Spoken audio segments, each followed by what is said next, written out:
Welcome back to Frankly Speaking. I'm your host, Frank. Okay, guys. Let's do this. Let me do a share screen here. Go to this here.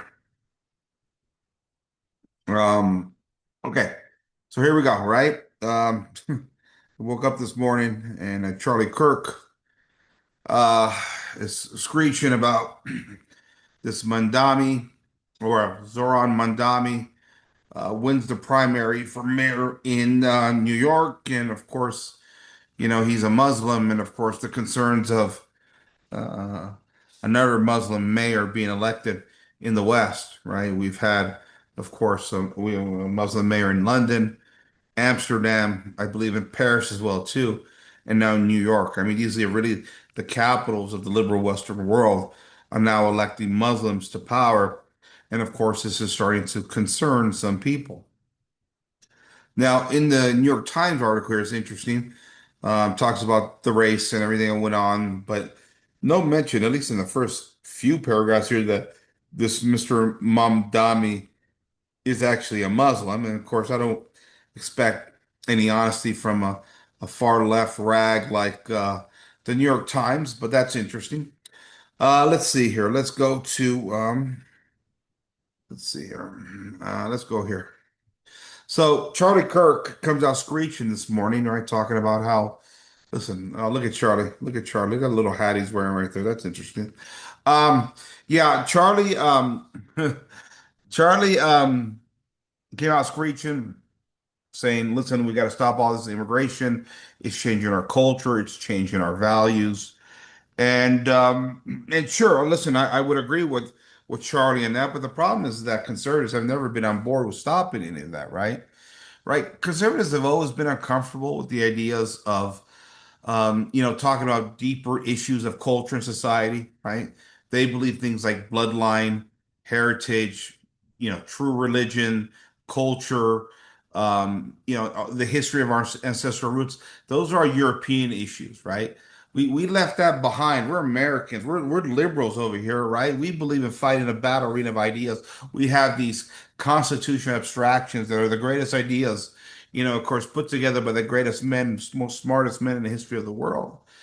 And what we found out is that these constitutional abstractions have all but fallen apart at this point in history, and that a lot of people don't even subscribe to them because what is interesting to me is that we live in a society where everybody is tribalizing except those descendants of Europeans, Western white Europeans, right? And I generally am not one to go down the racial card. I do believe ethnicity is very important. I'm Sicilian myself, Italian myself. Um, but there is some truth to it. I will say that much, right? And if we can't identify through, again, a certain ethnicity, then I think religion becomes even more important. And that's where America fails, right? Because with America, as old line Protestantism has fallen apart.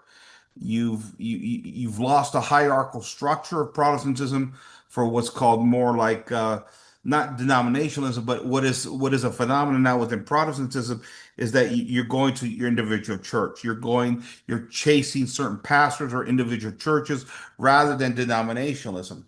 And while there's many problems with those old line Protestant churches, the point is it creates a hierarchical destruction ultimately at the end of the day. And this leads to the very liberalization of society that we're going through. This is what Protestantism brings. Not to mention the divorce culture of the 60s, 70s, and 80s that Protestantism really brought in, that really gets us to the what do you want to call it? The lily-livered, guilt-ridden white people. And if you look at the victory party after this primary here for this Muslim guy here. It was all white people. It was all white kids that worked for him, campaigned for him, and put him in power. That's what's fascinating about this. It shows you how guilt-ridden a lot of those New York liberals are. Now, listen, I'll give Charlie Kirk this much credit. You guys know I'm not the biggest Charlie Kirk fan. I think he gets a lot of things wrong. Um, listen, I'll give him credit in the sense that he's finally realized that, listen, we may have to stop limiting, who's coming into this nation or not, especially, from certain areas of the world and cultures that differ with our values. And I would agree with that. But you really got to talk to, again, the liberal society that ultimately conservatives have created. That's the problem here. Is liberalism is allowing this. As I said to you so many times before, liberalism creates, invents, supports, and eventually defends the very liberals they claim to be fighting every day. I mean, what's allowing for this now for Muslims now to get into the West? Well, it's these abstract constitutional enlightenment ideas, right? Democracy primarily, right? I mean, listen, the right can complain all they want, but holding them to their own standards, hey, the will of the people spoke. What are you going to do now, conservatives? What are you going to do now? You see, and how ironic is it that the two, well, really the three central locations of the post-World War II liberal world, Paris, London, and now New York, have all elected Muslim neighbors. You know, there's that joke that goes around about World War II and the British and how, you know, if they didn't have this great courageous fight and how Churchill saved the empire, they would all be speaking German right about now, right? Well, let me ask you a question. Judging by what England has turned into since the end of World War II, you think maybe the English speaking German was such a bad idea? I mean, seriously here. I mean, England's a mess. The Anglo republics are all a mess. And listen, that's not to say that there isn't more nuances when it comes to the German side of the war. I'm just taking the joke at face value, how liberals want to interpret it. Maybe talking German wouldn't have been so bad at this point because I don't know how things could have gone worse for England. And wherever Europe goes, we're not that far behind. You know, and there's many enclaves here in America where Muslims are creeping in, Wyoming, Texas, place like that, and they simply outpopulate what was once a Christian population. Liberalism destroys all of this. So I guess my question for the conservatives, okay, now what? The British have stood aside. The British, in the name of democracy, have just fled to the countrysides now and have surrendered their cities to the Muslims, where they have Sharia laws and no-go zones. What are you going to do about it? What are you going to do about it, conservatives? Is there anything you can do about it? Are you going to sit here and say limited government? Oh, let the New Yorkers deal with it. They bury themselves over there. Okay, fine. Maybe that's the case. You want to look at it that way. I think it's a little bit naive. Because the problem is when you have a cancer in your society, you got to root it out at some point or else it spreads to the rest of the body. You got to get rid of that cancer. Oh, that's a cute hat. That's a really cute hat. And look at that smile. He's really happy there. So, sorry, I'm picking at Charlie Kirk here. But seriously, guys, what do you do about that? I think they got a Muslim mayor in Minneapolis, I'm not mistaken, as well, too. Could be wrong on that. But I'm going to ask conservatives again, what are you going to do about it? Sit back and watch the nation be taken over by a bunch of Muslims? People don't share our culture, our values, our religion, anything? You can complain about it on social media all you want. You complain about it on talk radio all you want. But unless there's a plan to fix this problem, then your complaints are nothing because you're being held hostage by your own enlightenment ideas, your own abstract constitutional principles that seem to support every every form of vice that there is.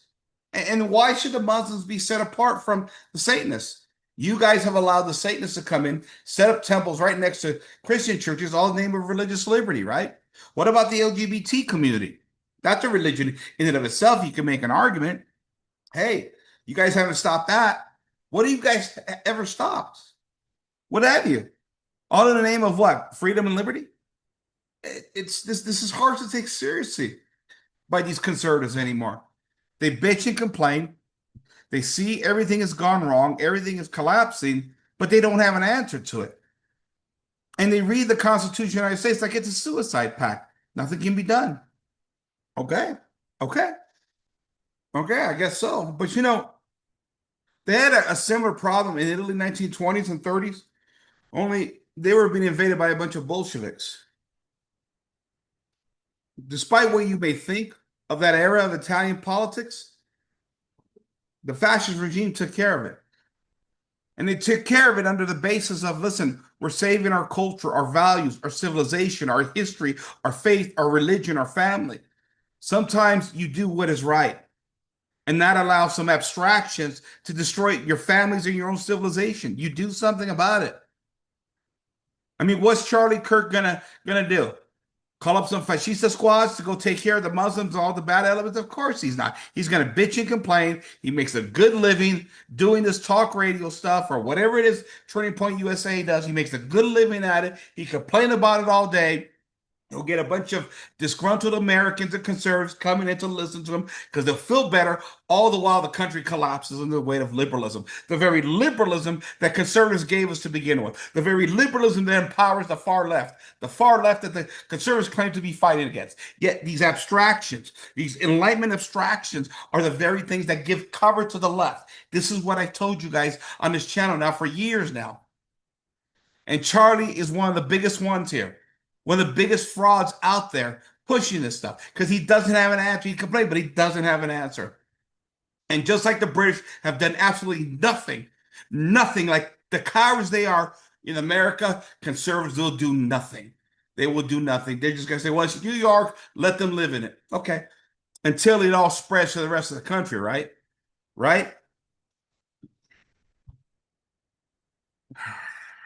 I don't know, guys. I don't know, guys.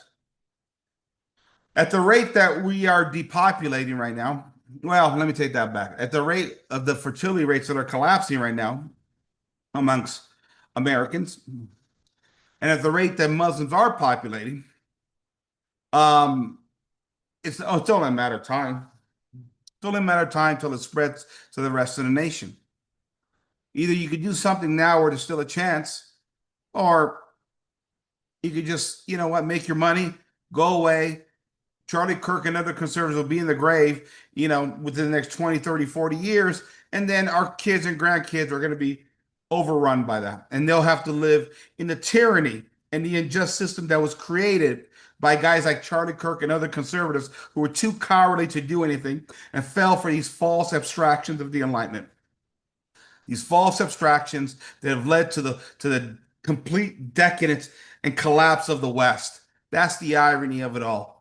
That's the irony of it all. It's just sad what it is. I'm tired of big conservative Inc.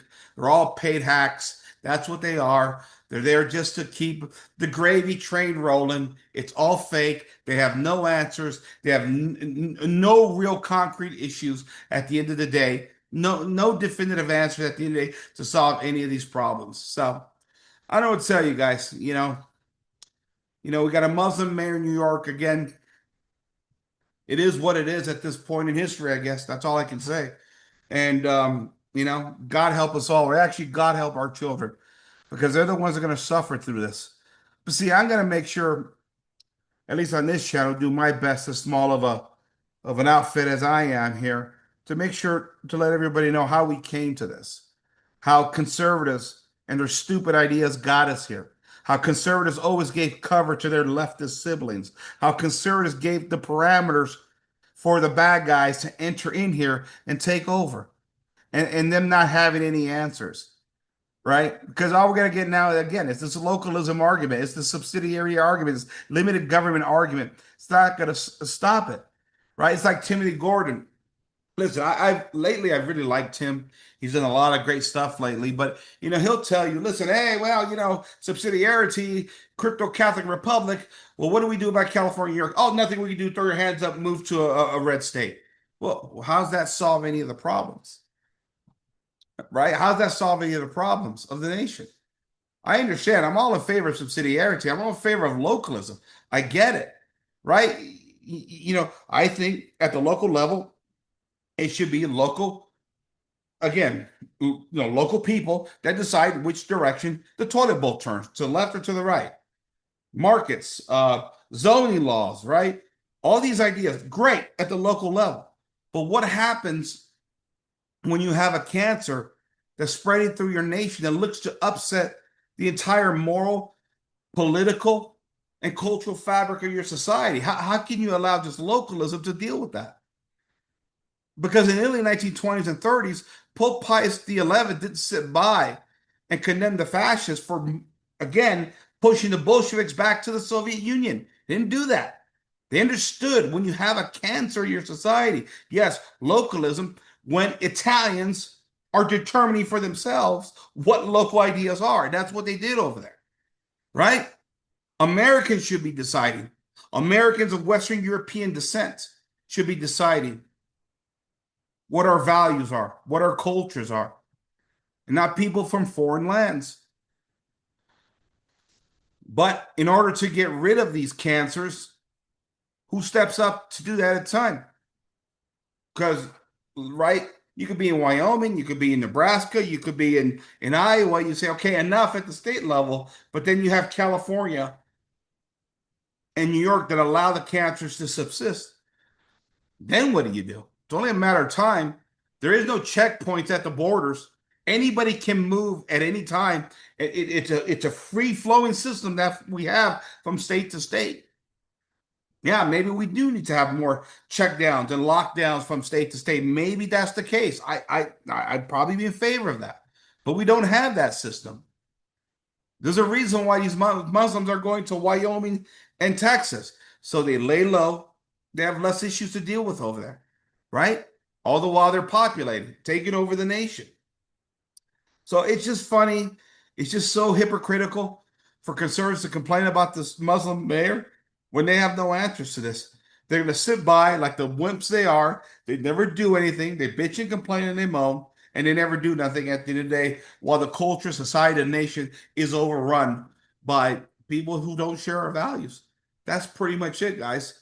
I'm just not feeling sorry for conservatives. I feel sorry for my kids, but not for conservative screeching. They did this to themselves. All right, guys. This is Frank. Sign off. Frank is speaking. Good night, everybody.